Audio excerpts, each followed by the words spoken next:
Bayangkan dua negara besar Tiongkok yang GDP-nya 20 triliun dolar dengan Amerika yang GDP-nya 25 triliun dolar saling serang perang militer. Tiongkok yang merupakan negara produsen dunia nomor satu dan Amerika, negara pengendali informasi, teknologi, dan energi nomor satu di dunia, berperang secara militer. Akankah hal ini terjadi? Maka yang pertama-tama dilihat paling gampang adalah sifat pemimpin nomor satunya saja. Biden yang partainya suka perang dan sering cari perkara. Mau perang dunia pertama, Demokrat partainya yang memasukkan Amerika ke perang dunia pertama di zaman Woodrow Wilson. Franklin Delano Roosevelt di perang dunia kedua. Lyndon B. Johnson di perang Vietnam. Krisis ekonomi, krisis politik di tahun 98. Hajar Indonesia pakai economic hitman-nya adalah era Clinton. Hajar Bung Karno diganti Pak Harto. Era Kennedy dan LBJ, Lyndon B. Johnson, semua dari Partai Demokrat. Sementara pemimpin Tiongkok yang doyan perang hanya Mao Zedong melawan Chiang Kai-shek sejak tahun 1928 hingga 1949.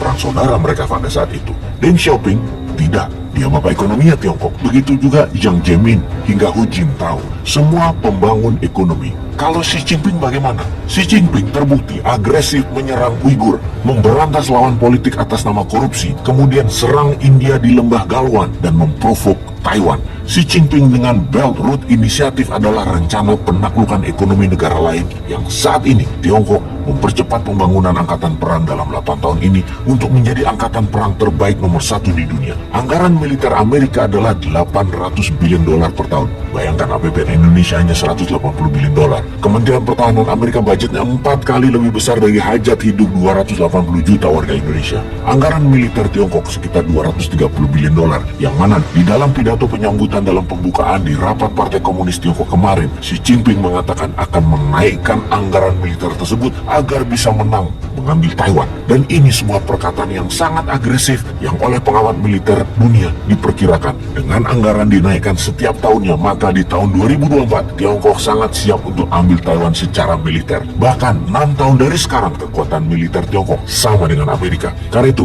berkali-kali dalam narasi Bosman mengatakan kalau Amerika tidak serang Tiongkok di Laut Cina Selatan sekarang ini, maka akan selamanya Amerika tidak akan bisa mengalahkan Tiongkok. Di tahun 2045 Amerika adalah negara nomor 4 kekayaan GDP dunianya dan tidak akan bisa jadi nomor 1 lagi. Dua negara akan menjadi rebutan posisi paling atas adalah Tiongkok dan India. Indonesia kalau mau diperhitungkan, maka era reformasi harus selesai di tahun 2024, ganti dengan era New Mind. Kelihatannya tidak mungkin New Mind konsepnya bisa berubah. Sebuah era reformasi yang telah 25 tahun berkuasa, bahkan incumbent punya peluang masih bisa melanjutkan eranya, di mana calonnya dan popularitas incumbent yang saat ini masih tinggi. Maka era reformasi di tahun 2024 belum tentu berakhir, walau paling tinggi hanya begini-begini saja ekonominya. Negara plus keadilan bagi rakyatnya yang tidak pernah ada, namun dia begitu populer incumbentnya, ya sulit juga New Mind ini masuk. Tapi semua itu worth a try, layak dicoba bagi New Mind. Karena itu New Mind mengharap perang aja deh di Taiwan segera,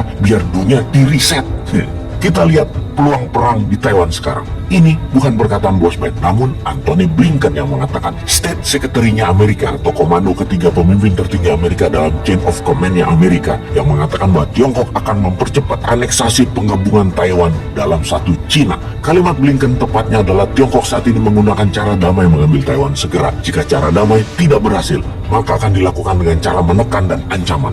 Ancaman ekonomi tentunya di awal. Kalau cara ancaman dan tekanan tidak berhasil, maka 100% Tiongkok akan ambil paksa Taiwan menggunakan kekuatan militer yang akan dibangun dalam segera. Assessment Blinken ini dari mana? Dari pidato Xi Jinping dalam rapat Partai Komunis Tiongkok yang diadakan setiap 5 tahunan. Dengan jelas, Xi Jinping mengatakan PLA, People Liberation Army Tiongkok akan menjadi world class fighting force. Untuk apa?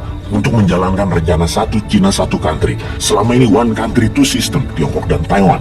Chinese Reserve Necessary Measurement Against Taiwan adalah perkataan Xi Jinping yang diartikan Blinken sebagai rencana besar mengambil Taiwan. Tentunya semua ini adalah bluffing gertakan Tiongkok ke Taiwan dulu. Kalau gagal, maka serangan militer pasti akan dijalankan. Waktunya yang kita belum tahu dan belum bisa baca saat ini. Ada baiknya sekarang kita membaca kekuatan militer dua negara, Amerika dan Tiongkok. Saat ini, Amerika memiliki 296 kapal perang besar dan 11 kapal induk flight carrier. Tiongkok memiliki 355 kapal perang dan 3 kapal induk. dan sedang membangun 4 buah lagi. Ada lagi yang menghitung kekuatan militer Amerika terbaik adalah di era tahun 80-90-an, di mana jika dibandingkan kekuatan tersebut, pesawat tempur, bomber, kemampuan pilot, serta amunisi tentara Amerika itu menurun kekuatannya 30% saat ini jika dibandingkan dengan tahun 80 dan 90-an. Sementara Tiongkok saat ini adalah kekuatan militer yang tertinggi sepanjang masa. Walau kalah dari Amerika, namun perang di Taiwan adalah perang naval war bagi Amerika. Namun bagi Tiongkok, perang darat, laut, udara.